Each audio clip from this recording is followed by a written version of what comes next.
NEET paper leak के मामले में लंबे समय से आंदोलन चल रहा था, जिसके चलते दबाव में केंद्रीय शिक्षा मंत्री धर्मेंद्र प्रधान को आखिरकार इस्तीफा देना ही पड़ा। बता दें कि नीट पेपर लीक के मामलों को लेकर पूरे देश में आंदोलन चल रहा था। खास करके दिल्ली के जंतर मंतर पर कॉकरोच जनता पार्टी और सामाजिक कार्यकर्ता सोनम वांगचुक ने जो अनशन किया था, उसके बाद यह आंदोलन पूरे देश में फैल रहा था। शायद यही कारण है कि सरकार इस आंदोलन को बढ़ने नहीं देना चाहती है, क्योंकि आने वाले दिनों में उन्हें परेशानी हो सकती थी, जिसकी वजह से धर्मेंद्र प्रधान ने इस्तीफा दे दिया है।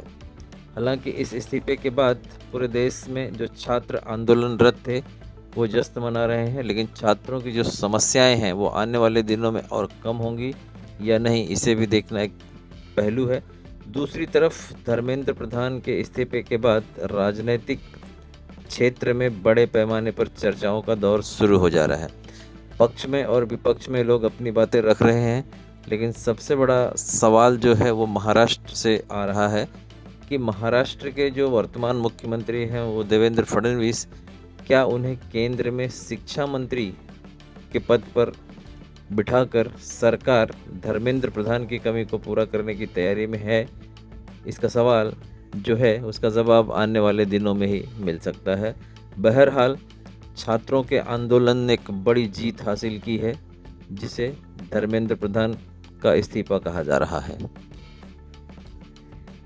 नमस्कार। सबसे पहले तो मैं देश के सारे ही स्टूडेंट्स को, युवा वर्ग को बधाइयां देना चाहूंगी कि आज उनकी मेहनत, उनकी मांग रंग लेकर आई है। इतने दिनों से चल रहा ये जद्दोजहद, जहां पे लगातार पेपर लीक से शिकार हुए हमारे स्टूडेंट्स, जिनके पास और कोई चारा नहीं रहकर वो अपना जान ले चुके थे। 22 बच्चे ऐसे थे जो जान ले चुके थे। लगातार पेपर लीक्स हो रहे थे, पर कोई जवाबदेही तय करने को तैयार नहीं था। पर युवाओं ने ये निर्णय किया कि जंतर मंतर से लेकर देश के कोने कोने में अपनी आवाज उठाएंगे, अपनी आवाज को बुलंद करके धर्मेंद्र प्रधान का इस्तीफा लेंगे। ये अहंकारी सरकार जो कान और आंख मूंद करके बैठी थी, आज आपने उनको मजबूर किया है उनका इस्तीफा लेने के लिए। इसके लिए मैं आप सबको बधाई देना चाहती हूँ। पर ये लड़ाई यहीं पर नहीं खत्म होती है। उम्मीद करते हैं जो बहुत सारे अनगिनत बच्चों के ऊपर एफआईआर दर्ज किए गए हैं, जिनके ऊपर लाठीचार्ज हुआ है, उन सारे बच्चों को सरकार उनसे माफी ही नहीं मांगेगी, उन सभी के एफआईआर वापस लेगी। Last but not the least, ये एक पहला कदम है सरकार का, दिखाने के लिए कि हाँ, युवाओं की आवाज को उन्होंने सम्मान दिया है, युवाओं की मांग को उन्होंने माना है और इस्तीफा दिया है। पर साथ ही साथ युवाओं की एक और मांग है कि उनके भविष्य के साथ, खास करके उनकी शिक्षा के भविष्य के साथ खिलवाड़ नहीं होना चाहिए और सख्त से सख्त कानून से लेकर इस तरीके का रिफॉर्म आना चाहिए कि आने वाले समय में पेपर कोई भी राज्य में हो, केंद्र में हो, कोई भी पेपर लीक ना हो और हमारे बच्चे उसके शिकार ना बने। आप सभी का बहुत बहुत मैं कहूंगी बधाइयां, और उम्मीद करते हैं ये जंग, ये अवेकेंड सोल जो देश का अभी तक दबा हुआ था, वो आगे देश को रोशनी देता रहेगा। आप सबको बहुत बहुत बधाइयां। धर्मेंद्र प्रधान ने इस्तीफा दिया है, क्या कहेंगे इस पे आप? हिंदी में बताइए।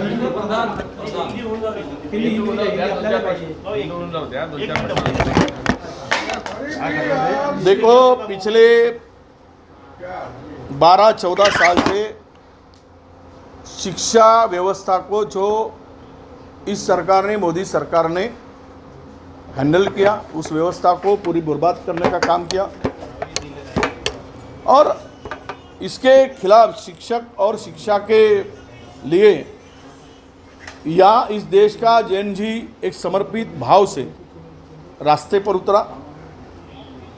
और मैं ये कहता हूँ कि युवा जो होती है देश का भविष्य होता है और एक सशक्त, सर्वसमावेशी और दूरदर्शी शिक्षा व्यवस्था इस देश में निर्माण होने की आवश्यकता है। वो सशक्त राष्ट्र की नींव कही जाती है। पर हम दुर्भाग्यवश इस देश में जो लोग सत्ता पर आसीन हैं, उनको इस जैन जी, युवा, शिक्षा, शिक्षक, इसके बारे में इनकी अनास्था रही है। बजट में भी बड़ी कटौती इन्होंने की और शिक्षा के प्रति दुर्लक्षित रखने का काम इन लोगों ने किया है। आज मैं समझता हूँ कि देश के युवाओं को, आकांक्षाओं को और भावनाओं को उनकी न्यायोचित जो अपेक्षाएं हैं पेपर लीक से लेकर तो शिक्षा सुधार तक की, उन्होंने 23 इस देश में 23 बच्चों को अपनी जान गंवानी पड़ी, बलिदान देना पड़ा। तब कहीं यह सरकार झुकी, पूरे देश में युवा रास्ते पर उतरा था, तब इनकी कुर्सी डगमगा गई। डर के मारे इन्होंने धर्मेंद्र प्रधान का राजीनामा स्वीकृत किया। इसके पीछे राहुल जी की ताकत, युवाओं के पीछे एक बड़ी ताकत के रूप में उन्होंने प्राइम मिनिस्टर के निवास के सामने जो आंदोलन किया और युवाओं को बता दिया कि हम आपके साथ बड़े ताकत से और गंभीरता से खड़े हैं। सदन हम चलने नहीं देंगे जब तक इस बारे में चर्चा नहीं होगी। सदन में हम किसी को बोलने नहीं देंगे जब हम लोग आपको न्याय नहीं मिलेगा। ये विपक्ष के नाते हमारे खड़गे साहब ने, हमारे राहुल जी ने एक ये मुद्दों को जोर शोर से पूरे देश में रखा और युवा शक्ति को भी ताकत मिली। जो पिछले 27 दिन से 28 दिन से इन युवाओं ने ये परिस्थिति का सामना किया, बारिश का हो, पानी तक नहीं मिलने देते थे, तभी भी युवा डटा रहा। वांगचुक जी को 27 दिन उपोषण करना पड़ा। तब यह सरकार को थोड़ी भी लज्जा नहीं थी कि इसको समाप्त किया जाए। पर देश का युवक भड़कने के बाद जो स्थिति नेपाल में हुई, जो स्थिति श्रीलंका में हुई, इसका डर इनके कुर्सी को सता रहा था और डर के मारे प्राइम मिनिस्टर की कुर्सी भी न जाए, इसके लिए इन्होंने धर्मेंद्र प्रधान का राजीनामा लिया। और भी मांगे बहुत है, पर मैं ये कहता हूँ कि ये रिज़ाइन लोकशाही की बड़ी उपलब्धि है, संविधान की उपलब्धि है। और जो सत्ता में चूर है, मस्ती में है, उनको एक सबक है कि तुम सत्ता में भले ही आसीन हो, पर हमारे साथ अन्याय होगा तो युवा क्या कर सकता है। ये युवाओं ने, जैन जी ने इस देश के दिखा दिया, ताकत दिखा दी। और मुझे लगता है कि इससे एक अच्छा सबक सत्ता में बैठने वाले जो भी लोग हैं उनको भी एक सबक इससे मिलेगा और दोबारा इस तरह की गलतियां ये सरकार नहीं करेगी। मोदी सरकार में 12 साल के बाद पहली बार ये इस्तीफा लिया गया है, इसको कैसे देखेंगे? देखिए, ये सरकार विरोधियों को ख़त्म करना चाहती थी। इन देश में अपोजिशन जिंदा ही नहीं रहे, बचा ही नहीं रहे, ताकि मनमानी रूप से हम लोग सरकार चलाए, देश की जनता को लूटे, देश की जनता के साथ में अभद्र व्यवहार करे, देश की इकोनॉमी को ख़त्म करे, देश के किसानों को ख़त्म करे, युवाओं को रास्ते पर आए। इस तरह का इनकी जो एक सत्ता में चूर लोगों की मानसिकता थी, मेंटालिटी थी, उसको चूर करने का काम हुआ है कि 12 साल में इसी तरह से ये विरोधियों को ख़त्म करके एक हाथ में सत्ता लेकर देश को उनका संवैधानिक जो अधिकार है डेमोक्रेसी में आंदोलन का, वो भी छीना जा रहा था। तुम मरे तो भी हमें चिंता नहीं है, तुम यहाँ आंदोलन करके कितने भी दिन बैठोगे तो भी हमें कोई लेना देना नहीं है। इस तरह की उनकी भावना थी, उस भावना को इन्होंने तोड़ दिया। और 12 साल के बाद जिन युवाओं ने मोदी को सत्ता पर बिठाया, 12 साल के वनवास इस देश को, जैसा राम का वनवास था, इस तरह 12 साल के वनवास के बाद ये देश की जनता का अब वनवास खत्म होते आ रहा है। और अगले कुछ दिनों में ये प्रभु रामचंद्र के वनवास जैसे लोग भोग रहे थे, वही अभी मुक्ति के दिन ये नज़दीक आए हैं। इस्तीफा देने में इतना देर क्यों लगा? सर हिंदी कंटिन्यू सर, इतने दिन क्यों लगा एक इस्तीफा देने के लिए? क्या दबाव के कारण इस्तीफा दिया गया? नहीं, देखो, देश में युवा अभी इनको सुनने वाला नहीं था। ये आंदोलन कुछ हद तक आगे बढ़ने वाला था, इनकी कोई मर्यादा नहीं थी। और पूरे देश में मैंने कहा कि श्रीलंका और नेपाल जैसी स्थिति देश में पैदा होगी थी। हर गांव में, हर कस्बे में युवा इकट्ठा होकर इस सरकार के खिलाफ में चिल्ला रहा था, गालियां दे रहा था। इन सरकार की पूरी जो ये गुर्मी थी कि हमारे खिलाफ में कोई कुछ नहीं कर सकता, तो वो आज ख़त्म हुई है। इनको यही था कि कुछ नहीं होगा इतने दिन से, पर जब ये रास्ते पर उतरकर राहुल जी हो, युवा हो, जैन जी हो, ये सब लोग उतरकर इन्होंने दिखा दिया कि सरकार बड़ी नहीं होती है। इस देश का जागरूक नागरिक, इस देश का जैन जी ये है कि तुमको बिठा भी सकता है और उतार भी सकता है।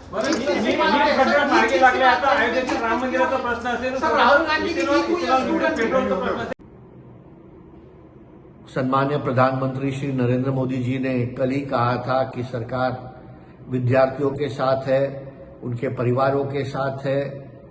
जो भी इस नीट पेपर लीक के आरोपी है उनका अरेस्ट हो चुका है। सरकार इस केस के जड़ तक जाएगी।